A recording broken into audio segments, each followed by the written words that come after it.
Je suis apôtre, voici le nombre de malades que j'ai guéris à l'hôpital psychiatrique de Mélène. La gendarmerie est là. On demande l'autorisation au procureur de la République, on t'amène à Mélène. Tu n'as pas fait la démonstration. Je n'ai ni or ni argent, mais voici, j'impose les mains. À chaque fou, les fous sont guéris. Jamais. L'hôpital militaire est rempli de gens qui ont le VIH, rempli de gens qui ont le cancer. On ne te voit pas aller faire la démonstration de Christ. L'hôpital, je ne sais pas quoi là, le CHU, hein, c'est ça non? L'hôpital de Libreville est rempli de personnes malades. On ne t'a jamais vu aller faire la démonstration de puissance.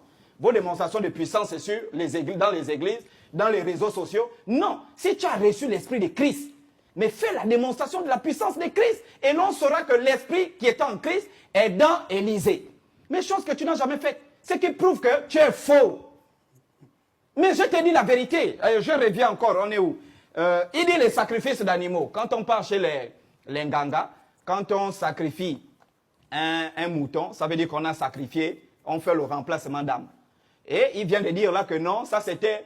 parce que moi j'ai rebondi sur la question, il dit oui, ça c'était l'Ancien Testament. Moi c'est ce qui m'amuse avec les chrétiens. C'est-à-dire qu'ils ont une facilité, quand ça les arrange, ils peuvent prendre une écriture de l'Ancien Testament, et quand ça l'arrange pas, moi j'ai écouté dans l'une de ces vidéos, il dit, la Bible a dit, partout où tu poseras la plante de tes pieds, je te donne.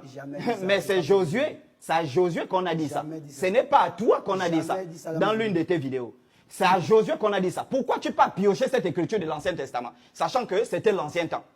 Vous comprenez un peu combien ils sont mauvais. Moi, je reviens sur la question, il dit, quand on sacrifiait un animal dans l'Ancien Testament, chez nous les animistes, quand on sacrifie un animal, ça veut dire qu'on fait le remplacement humain. Moi, je prends un exemple assez simple, c'est une question simple. Abel a sacrifié, on laisse le Nouveau Testament, on prend l'Ancien Testament. Abel a sacrifié sa meilleure brebis à l'Éternel. C'est qui l'avait sacrifié? Tu vas répondre. Je te réponds. Tu vas répondre. Il avait sacrifié qui? Si tu veux, je te réponds. Il avait sacrifié qui? Pourquoi vous avez cette facilité? Pourquoi vous avez cette facilité? Lorsqu'il s'agit d'un Africain qui fait un sacrifice d'animal, il sacrifie au démon. Quand il s'agit d'un blanc qui fait un sacrifice animal, ça il sacrifie à Dieu. Pourquoi vous avez cette facilité de mentir? Lorsque on donnait les sacrifices dans l'Ancien Testament, j'ai donné même une écriture dans Malachie où Dieu s'est plaint même. Il dit, vous m'amenez les bêtes qui sont boiteuses, tout ça, qui boitent. Et on sacrifie qui? Qui es-tu? Sur quel critère tu te bases pour dire, le nganga qui a Kulamutu chez toi, quand quelqu'un peut avoir pour une maladie, il fait un sacrifice, en sacrifiant un animal, il sacrifie quelqu'un, donc il remplace quelqu'un par une âme. Quel est le critère qui te permet de dire que Abel, lui, il avait sacrifié le mouton, ce n'était pas quelqu'un, mais le nganga qui a coulé le mouton, lui, il sacrifie quelqu'un. Par quel critère? Tu ne peux pas le donner. Là encore, tu es faux, mon frère. En fait, tu n'es même pas faux, tu es bien faux. Voilà, tu es très faux même. Je veux que tu fasses la démonstration de puissance. Et ça, je le dis ici à la télé. Moi, c'est ce que je veux. Je ne veux plus, on vient s'asseoir. Oh, la Bible dit, acte, non. Tu as le Saint-Esprit, oui ou non? Tu as le Saint-Esprit, oui ou non? Allons à l'hôpital de Mélène. Je te prends, ma voiture est garée. Mais est-ce que ça me dérange? On part à l'hôpital, on filme. Est-ce que ça me dérange? Si tu ne guéris pas le fou là-bas, on te fout en prison. Maintenant, voici la partie où il y a la malice. Hein? Mais la malice, c'est où? Non, on va te donner la parole. Tu dis oui, j'accepte. Tu rédiges quelque chose, on part. Le procureur envoie la gendarmerie. Tu ne guéris pas, on te prend tes mains en prison. Ça ne me dérange pas. Parce qu'on est fatigué de ces gens-là. Vous voyez? Ensuite, je descends, Papa Total, sur, voilà, ma vie a changé, je sais d'où je viens. Bon, Bongolo peut parler sur la question de... Et puis moi, il y a cette difficulté que j'ai avec ces gens-là, c'est qu'ils confondent tradition et culture. Moi, je ne mène même pas un combat traditionnel. Hein. Et puis, vous confondez les traditions et les rites initiatiques. Il faut savoir la définition de la tradition.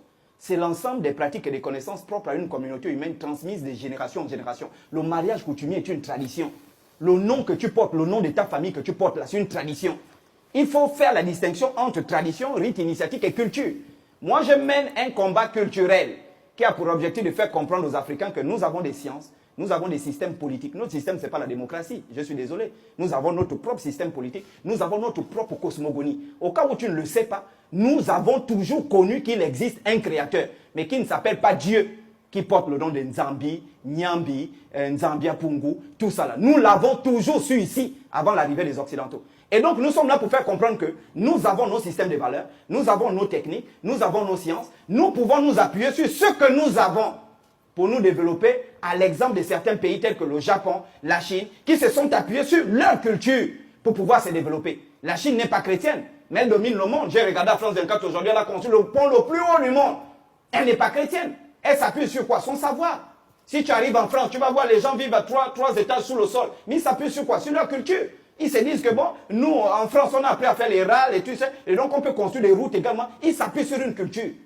Et pas nécessairement, même là, vous diabolisez les traditions alors que vous pratiquez tout le temps. La première tradition que tu portes, c'est ton nom. Tu as enlevé le nom pourvu que tu portes. Ou tu as enlevé l'ethnie pourvu que tu portes. Dans ton sang, là, ce sont les pourvus qui coulent. Mais qu'est-ce que tu me racontes? Tu connais comment Mapoma, l'un des rois pourvus, s'est battu pour faire en sorte qu'on ne vienne pas coloniser son peuple aujourd'hui, que tu viens diaboliser les cultures. Mais vous êtes nuls. Et vous faites ça parce que nous sommes dans un pays, je ne sais pas qu'est-ce qui se passe dans ce pays-là, où on vous laisse faire. Le principe de laïcité n'est pas synonyme du désordre. Le Rwandais est un pays laïque, mais on réglemente le secteur des églises. Parce que toi, tu n'as jamais fait une école théologique. Et tu vas venir justifier ça à tes enfants que oui, le Saint-Esprit, lui, on n'a pas besoin d'aller dans une école, il appelle les gens comme ça. Mais il y a une éthique.